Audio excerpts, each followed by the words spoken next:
Voltamos, queridos irmãos, para o nosso momento de estudo bíblico no capítulo 4 do livro do profeta Jonas. Capítulo 4 do livro do profeta Jonas. O último capítulo desse livro tão bonito que nos passa uma mensagem tão importante para a nossa vida. Então vamos para o nosso estudo em si. Como nós sempre fazemos, no primeiro momento a gente faz uma recapitulação daquilo que nós já passamos nos capítulos anteriores e nos estudos anteriores. Mas aqui vai um destaque para o capítulo de número 3, que nós estudamos na última semana, que é o arrependimento do povo de Nínive. Eu não vou repassar todos os capítulos novamente com vocês, até porque no final a gente vai ter uma conclusão, que a gente vai dar uma rápida pincelada sobre tudo isso que nós lemos e tudo isso que nós aprendemos no livro de Jonas. Então, indo para o capítulo de número 3, que nós estudamos na última semana, nós vemos que Jonas ele foi pregar a Nínive. Porém, Jonas ele pregou a Nínive com um tom de desânimo e de raiva. Ele deveria de pregar o arrependimento àquele povo, daquela cidade. Mas, certamente as palavras que saíam da sua boca não eram palavras calmas, palavras tranquilas, mas palavras de ódio, porque ele estava com raiva daquele povo. Por mais que ele havia ido ao encontro dos ninivitas e do povo assírio, a raiva ainda morava dentro do seu coração. Por quê? Porque aquele povo assírio havia feito muito mal ao povo de Jonas, o povo de Deus, o povo de Israel. E ele não conseguia compreender por que Deus iria perdoar esse povo, porque Deus queria perdoar esse povo. Mas, na verdade, nós aprendemos nesse capítulo de número 3 que Deus perdoa todos aqueles que, com sinceridade, se arrependem e confessam os seus pecados. E foi isso que aconteceu em Nínive, aconteceu o grande avivamento.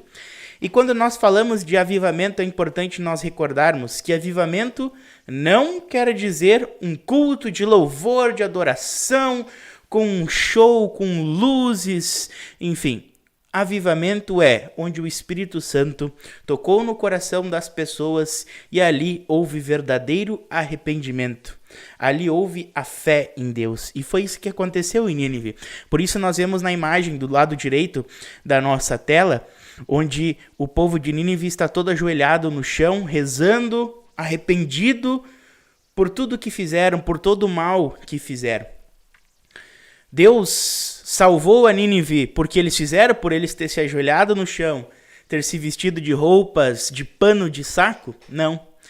Deus perdoou a Nínive e não destruiu a Nínive por causa do seu verdadeiro arrependimento que brotou do fundo do coração dos ninivitas.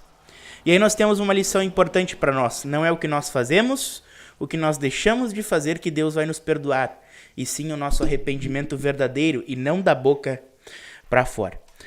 Aí nós entramos no capítulo de número 4, versículo 1 e 2. No versículo 1 e 2 nós lemos: Com isso, desgostou-se Jonas extremamente e ficou irado. E orou ao Senhor e disse: Ah, Senhor, não foi isso que eu disse, estando ainda na minha terra? Por isso me adiantei, fugindo para Tarsis, pois sabia que és Deus clemente e misericordioso, e tardio em irar-se, e grande em benignidade, e que te arrependes do mal. Com isso, o que aconteceu para Jonas ficar desgostoso, para Jonas não ter gostado nada daquela situação? É o fato de Jonas não conseguir entender ainda o porquê Deus teve misericórdia daquele povo. O porquê Deus teve amor por aquele povo. E isso por causa da raiva que habitava dentro do seu coração. Mas mesmo com raiva, Jonas fez o quê? Orou ao Senhor. E aí está um ensinamento para nós. Mesmo em momentos de raiva, em momentos de extrema agonia, tristeza, nós temos que orar a Deus, assim como Jonas fez. E um detalhe importante aqui. Não foi isso o que eu disse estando ainda na minha terra?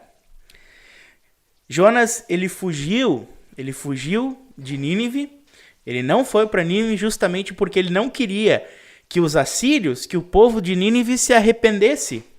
E um detalhe, ele sabia que Deus é clemente e misericordioso. Que se aquele povo se arrependesse verdadeiramente, Deus iria perdoar eles. E de fato foi isso que aconteceu. E por isso Jonas irou-se. Por isso Jonas fugiu da sua grande missão. E por isso nós chamamos Jonas de o profeta fujão. Jonas sabia que Deus iria ter amor por aquele povo. E Deus se utilizou de Jonas, esse profeta com raiva. Esse profeta que pregou o arrependimento de uma forma branda, de uma forma com raiva àquele povo. Mas as palavras tocaram no coração daquele povo. E o Espírito Santo fez o teu trabalho.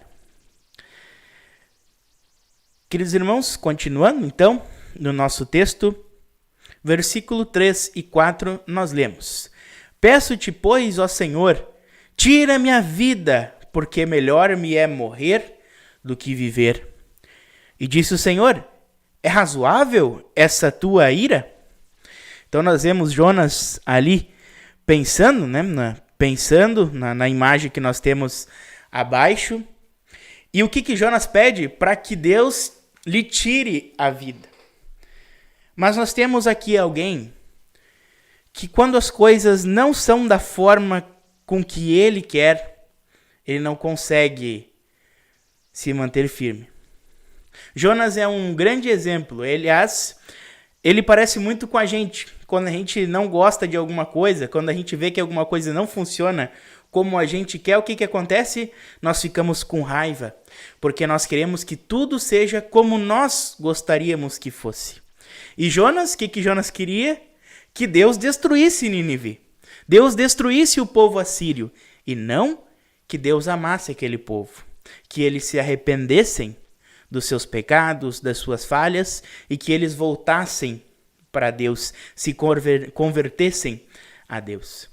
E aí Deus faz uma pergunta a Jonas: é razoável essa tua ira?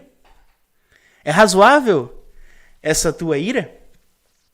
E da mesma forma, Jonas irado porque Deus não fez como ele queria, acabasse com o povo de Nínive, destruísse os assírios. Deus, de uma mesma forma, faz uma pergunta para ele: é razoável essa tua ira? É razoável essa tua ira? E aí, continuando no texto, versículo 5, nós lemos: Então Jonas saiu da cidade e assentou-se ao oriente da mesma, e ali fez uma enramada e repousou debaixo dela à sombra, até ver o que aconteceria à cidade. Então nós vemos Jonas ali, sentado embaixo de uma enramada. O que é uma enramada? Isso é importante para nós. Enramada era uma espécie de cabana feita com ramos. E o povo de Israel era acostumado a fazer esse tipo de cabana porque eles festejavam a festa das cabanas, pelo menos uma vez por ano, onde eles construíam cabanas de diversos tipos para se recordarem justamente de quando o povo de Deus foi retirado do Egito, a peregrinação do povo.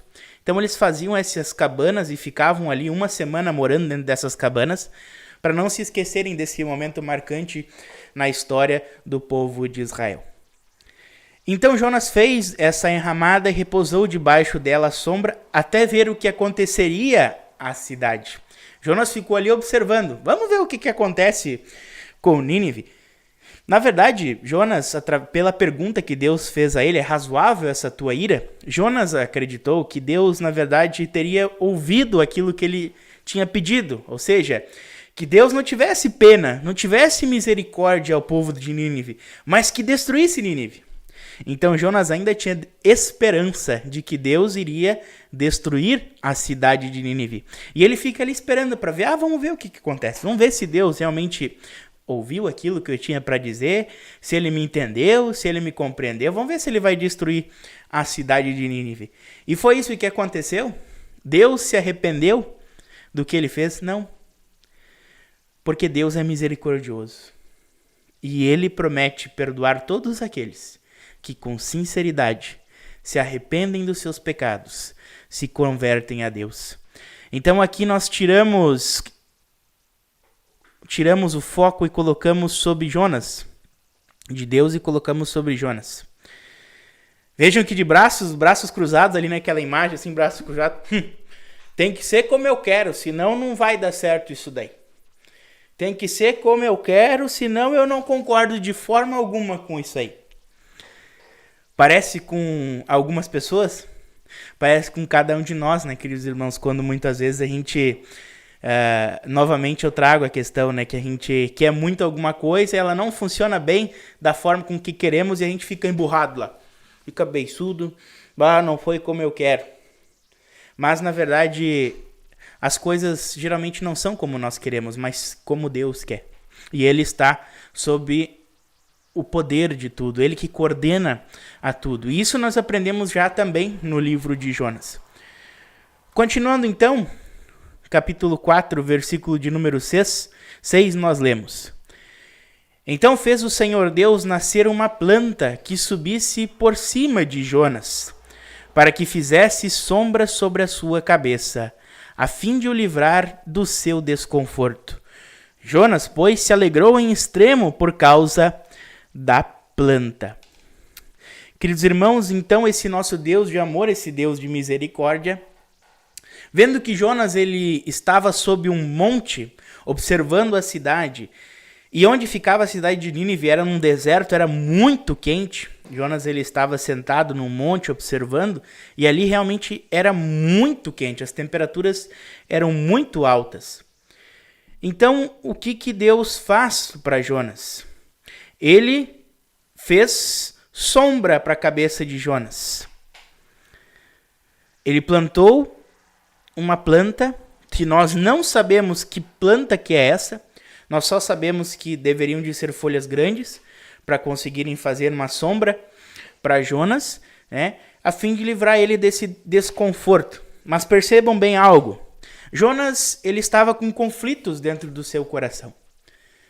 Porque de uma hora para outra, de raiva, ele passa para alegria, para felicidade, como nós vemos nesse texto. Jonas se alegrou ao extremo por causa da planta. E essa planta foi a sua companhia. Mas vamos ver o que aconteceu com essa plantinha que era a companheira de Jonas. O que será que aconteceu com essa planta companheira de Jonas? Continuando então o texto, no versículo 7 e 8 nós lemos: Mas Deus, no dia seguinte, ao subir da alva, enviou um verme, o qual feriu a planta, e esta se secou. Em nascendo o sol, Deus mandou um vento calmoso oriental. O sol bateu na cabeça de Jonas de maneira que desfalecia, pelo que pediu para si a morte, dizendo: melhor me é morrer do que viver. Queridos irmãos, Jonas, novamente, ele estava com um sol escaldante sob a cabeça. Esse vento ele é conhecido como síroco. O que é isso? Um vento conhecido por síroco. Esse vento ele era um vento que vinha com películas de areia, com pedacinhos de areia, e por onde ele passava, a temperatura ela aumentava muito, era muito quente. E Jonas então estava passando por muito calor mesmo diante daquele síroco. E o que aconteceu com ele? Ele desfalecia. Mas também o que causou isso foi a falta de uma planta que trouxesse um pouco do alívio daquele calor. O que aconteceu com aquela plantinha que Deus fez crescer? A plantinha, ela morreu. E ela morreu por causa de um verme que subiu aquela planta. E nós não sabemos que verme que é. Mas o fato que nos chama a atenção é que, novamente, nós temos aqui a definição de Deus. Deus, ele governa tudo e todos. Ele governa céus e terra. Ele tem o poder para fazer uma planta crescer em um dia e morrer no outro dia com a picada de uma pequena lagarta, um pequeno verme. Esse é o poder de Deus, o Deus soberano, que nós já falamos no livro do profeta Jonas. E Jonas, então, novamente, ele diz o seguinte: melhor me é morrer do que viver. Melhor me é morrer do que viver. Aí nós podemos utilizar aquela expressão: Jonas tá chutando o pau da barraca. Jonas está largando tudo, ele não quer mais saber de nada. Porque tudo o que ele queria era que Nínive fosse destruída. Era que o povo assírio fosse destruído, e isso não aconteceu. Ou seja, mais uma vez ele coloca a sua vontade à frente da vontade de Deus. E ele pede: olha, eu não tenho mais razão nenhuma para viver. Melhor me é morrer do que viver. Continuando no texto bíblico, no versículo de número... E aí nós temos, interessante, aquela imagem de fundo que acompanhou nós durante todo o nosso estudo. É essa imagem de fundo, Jonas sentado numa pedra, e aí a barraca dele com a planta morta por cima. Percebam que é a mesma imagem que nós temos de fundo do nosso estudo. Então esse episódio está registrado no capítulo de número 4. Versículo 9 nós lemos: então perguntou Deus a Jonas: é razoável essa tua ira por causa da planta? Ele respondeu: é razoável a minha ira até a morte. É razoável a minha ira até a morte. Queridos irmãos, essa frase de Jonas, essa afirmação de Jonas, ela resume toda a vida de Jonas. Ele diz: olha, o Senhor me fez sair lá da minha cidade, onde eu estava quieto, tranquilo, e pediu para mim ir a Nínive. Eu sabia que isso aí não ia dar certo. E eu não queria de jeito nenhum pregar esse povo assírio, esse povo que tanto mal fez ao povo de Israel. Eu não quero isso. E aí eu fugi. E quando eu estava fugindo, o Senhor então envia uma tempestade forte. Uma tempestade muito forte que coloca a minha vida em risco, coloca a vida daqueles que estavam comigo em risco. E o que acontece comigo? Sou jogado ao mar. E no mar, se não bastasse isso, ser jogado ao mar, um grande peixe me engoliu e ali eu fiquei 3 dias dentro dessa barriga desse grande peixe. E se não bastasse isso, fui vomitado por esse grande peixe na praia. E aí fui a Nínive, com a ideia de que Nínive seria destruída. Tanto que eu preguei de forma branda, com raiva aquele povo para que eles não se arrependessem.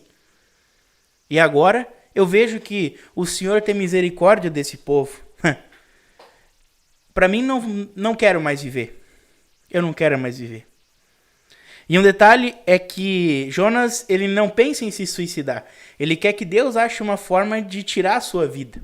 Porque ele queria estar junto de Deus. Mas ele não queria mais viver a sua vida porque tudo que ele queria era vingança. Tudo que ele queria é que aquele povo assírio fosse destruído por Deus. E isso não aconteceu.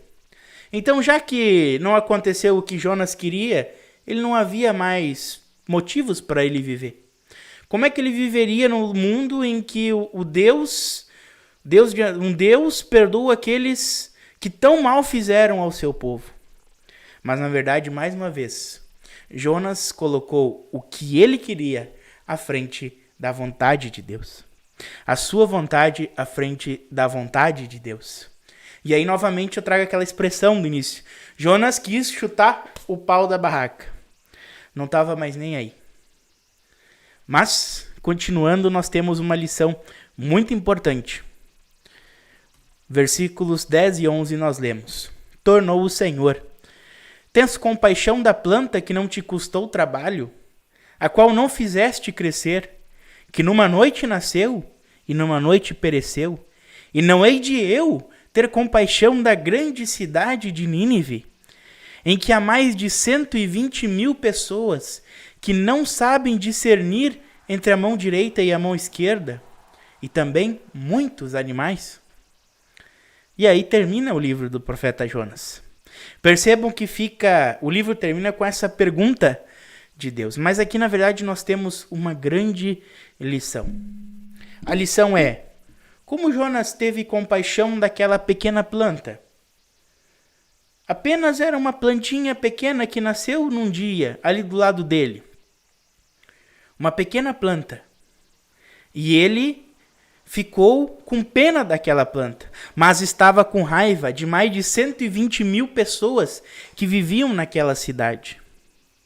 E Deus, então, ele dá uma lição a Jonas, mas uma lição de amor, uma lição de misericórdia. Tu tens compaixão da planta que não te custou o trabalho? E não eu hei de ter compaixão da grande cidade de Nínive. Deus tem compaixão de todos aqueles que se arrependem dos seus pecados. Deus tem compaixão de todos aqueles que com sinceridade chegam até os seus braços e pedem perdão, Senhor. Eu desejo corrigir a minha vida.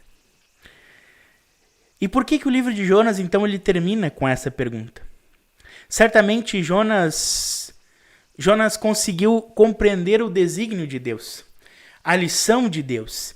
E Jonas então corre para Jerusalém, a sua cidade, para escrever isso no livro para que nós tivéssemos em mãos e pudéssemos ouvir a sua história, pudéssemos ler a sua história. E algo interessante, a partir desse momento, então, começa a escrever a sua própria história. A partir da história do livro de Jonas, continue a escrever a tua própria história.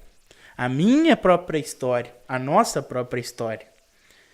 E nós podemos ter a certeza de que se nós virarmos a página lá para o fim da nossa história, assim como foi com a história de Jonas, nós estaremos todos juntos de Deus. Mas para isso nós temos que nos arrepender diariamente, nos arrepender dos nossos pecados, confessarmos a Deus toda a nossa culpa e desejar uma renovação na nossa vida. Queridos irmãos, no capítulo 4 de Jonas, nós aprendemos que não adianta nós olharmos para o nosso vizinho, olharmos para o nosso amigo, olharmos para alguém que nós temos raiva, alguém que nós não gostamos. Mas, poxa vida, eu sou alguém tão bom, eu cumpro as leis de Deus, faço tudo certo, vou na igreja. Como é que pode o meu vizinho ter mais bênçãos do que eu? O meu amigo ter mais bênçãos do que eu? Aquele cara imprestável lá da esquina recebe mais bênçãos de Deus do que eu. Queridos irmãos, nós devemos que olhar para a nossa vida. Nós não podemos ter raiva do próximo porque ele está recebendo bênçãos de Deus. Porque Deus concede bênçãos aos ímpios. Concede bênçãos àqueles que se arrependem dos seus pecados. Porque Ele governa céus e terra e mar. Ele faz o que Ele bem entende. Nós muitas vezes não conseguimos compreender qual que é o objetivo de Deus para a nossa vida. Assim como Jonas, depois de passar por tudo isso, é que eu tenho certeza que ele for compreender o objetivo de Deus com a sua vida. Queridos irmãos, agora retornando a tudo que nós aprendemos no livro de Jonas, nós aprendemos que Deus, Ele é soberano. Ele governa céus, governa mar, governa tudo o que há.